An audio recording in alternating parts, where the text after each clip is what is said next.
Hi there BookTube, it's Eleanor here, and today I'm doing a tag, and I'm going to be doing the Hidden Gems tag. I was very kindly tagged in this by Nicole from Wolf's Whistle, who is the original creator of the tag, and the basic premise for this is that you pick 5 genres and you pick a book from each genre and you talk about it. But you have to make sure that the books that you talk about are ones that aren't talked about loads, ones that maybe have lower ratings, ones that you feel are hidden gems. So I've picked my 5 categories, so let's get stuck in. I'm going to start with non-fiction, and for non-fiction I want to talk about The Blue Door by Lise Christiansen. This was one of my Book Buddy Box books for last year, and everyone who bought the Book Buddy Box from my Etsy store, which as always is linked down below, got this one. And it was a little bit of a risk picking a non-fiction book, but I just couldn't not put this one in. It was amazing. It was all the books I'm going to talk about, by the way, in this were 5 stars from me, and all of them, interestingly, have very high ratings on Goodreads but don't have very many ratings. So in the case of this one, it has just 208 reviews or ratings on Goodreads, but it has an average rating of 4.10, which is incredibly high, and it deserves that. We're following Lise's life when she lived in Java, and as a 10-year-old girl she was taken into a prisoner of war camp with her mother and her siblings, and they didn't know where their father was taken, and we follow the atrocities that they faced. We follow the impact that this had on their lives, not just whilst they were there and a recounting and telling of what it was like there, but also the knock-on effect of how this affected their lives for years to come, and in fact impacted their lives incredibly moving forward after the war. I cried at this one, and it was incredibly moving, and it's definitely one that more people should pick up. So I recommend The Blue Door by Lise Christiansen as my non-fiction pick. The next book comes from the general fiction, adult general fiction category, and that is Tall Oaks by Chris Whitaker. This has 240 ratings or reviews on Goodreads, with an average Goodreads rating though of 4.22. It's incredibly high, and yet not many people have read it, and it definitely deserves to be read more. I've done a full review of this, so if you want to know it in more detail then definitely check that out, and I will link it down below. But the reason that I enjoyed this was it was a sort of crime book, but it was much more focused on the characters and their lives rather than the actual crime. The crime was sort of the underlying plot, but it wasn't something that we were necessarily actively looking at all the time. And the characters in here were eclectic and mixed and very well developed. At the start of the story, it's no spoiler, it's in the very first few pages, a young boy called Harry, whose mother is a single mother, and she is using the video monitor to check on him. She hears a noise, she looks downstairs, and every mother's worst nightmare, there is a person sitting in the rocking chair in the room in her son's room wearing a clown costume. Oh, just even that. I read that, I remember reading that and just thinking, I'm not going to be able to read this book. I'm not going to be able to read it. But never fear, that is the scariest it gets, because we don't have any sort of goings on really with that type of horror-y aspect. It's just that starts us off on learning that Harry is kidnapped by this person dressed as a clown, and that is all we know of. So we follow different points of views of people in this small town. We follow the mother's point of view, we follow the detective's point of view, we follow a young boy who lives in town called Manny, who is the most hilarious character I have ever read. He made me laugh and smile and cringe, and I just thought he was so brilliant. He was just, yeah, everything that I wanted in a character. And then we're also following a young man called Jerry, who is a photographer, works in the photography store, and his life. And it's just really well done. It's a really page-turning, thrilling story with a real good ending.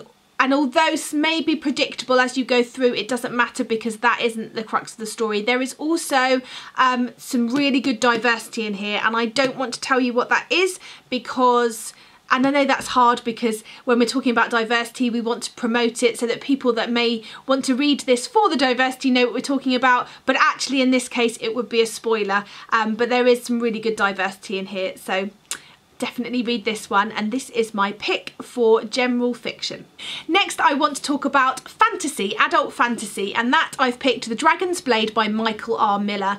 This has 224 ratings on Goodreads or reviews with an average rating of 3.75, so it's got a really strong rating on there. This is self-published, I believe, by Michael, and I was really lucky that he sent me this one for review. There is a full review up on my channel, so I will link the video to that down below, but again I gave this one 5 stars. Michael's created a really interesting fantasy world, one that's really rich and really interesting, but also the lore and the story behind this world and why it is now is really good as well. Obviously there's dragons involved, so that's always a bonus. So in this world, dragons have always been around, they've been soaring the skies, and now they have been sort of pushed into human bodies and they walk around, so you wouldn't necessarily know them from anybody else. The Prince of the Dragons gets mortally wounded during a battle at the start of the book, and he is forced through this process of being reborn as a baby. He doesn't remember anything. They bring him up in secret. So we have initially a first few chapters of finding out what's going on in the present. We then have him going through this process, and then we move forward with him at quite a fast pace. We actually move forward you know, months and then years over like paragraph to paragraph over a few chapters until we reach him at sort of late adolescence, early adulthood, and that's when the story really gets going and we take it from there. It was really good. It was again really page turnery. I love the cover of this, it's so soft. And the second one is now out, which Michael very kindly sent me, and I must read because it was a really good story. So this is my pick for fantasy. The next book I don't actually have a copy of, but I'm going to put it up on the screen here, is A Dream of Light by Kerry Drury. This one has 204 ratings and reviews on Goodreads, with an average rating of 4.33, which is incredibly high, and it definitely deserves it. This is set in North Korea, and we're following our main character, Yura. She's a teenage girl living in North Korea. She dreams of more. She's in this small village where there's barely enough to eat, and the propaganda is rife, and people are scared for their lives if they try and sort of speak out. There's whistleblowers within the village that they live in, people that will tell the authorities on you if you do something that you shouldn't, in order to gain themselves more prestige, more money and more comfortable life. So it's very dog eat dog.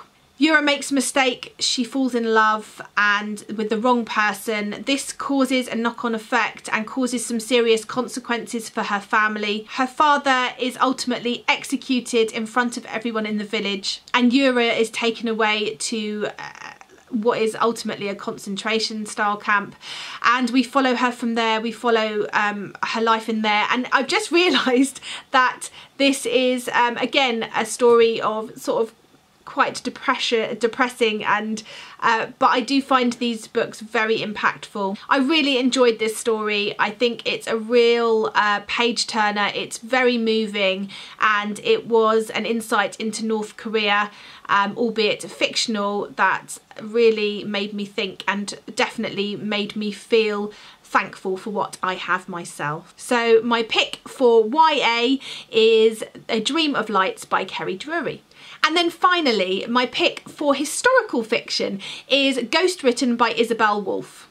This has 794 reviews on Goodreads, with an average rating of 4.07, which again is very high, but not enough people have read it.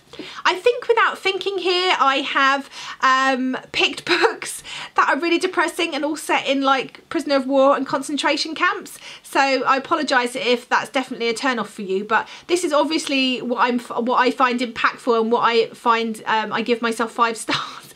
So anyway, We follow two characters here. We follow Jenny, and she is writing other people's lives. She is a ghostwriter by trade, and she has a secret in her past that she is trying to forget about, trying to not erase, but trying to run from, and so she writes other people's stories so she doesn't have to dwell on her own. We're also following Clara, and she was a child of the Second World War. She again was interned in a camp on Java during the Japanese occupation. She's never talked about her experiences, and she's now turned 80, and she's decided it's time to create a book, to have a story and to have her story out there.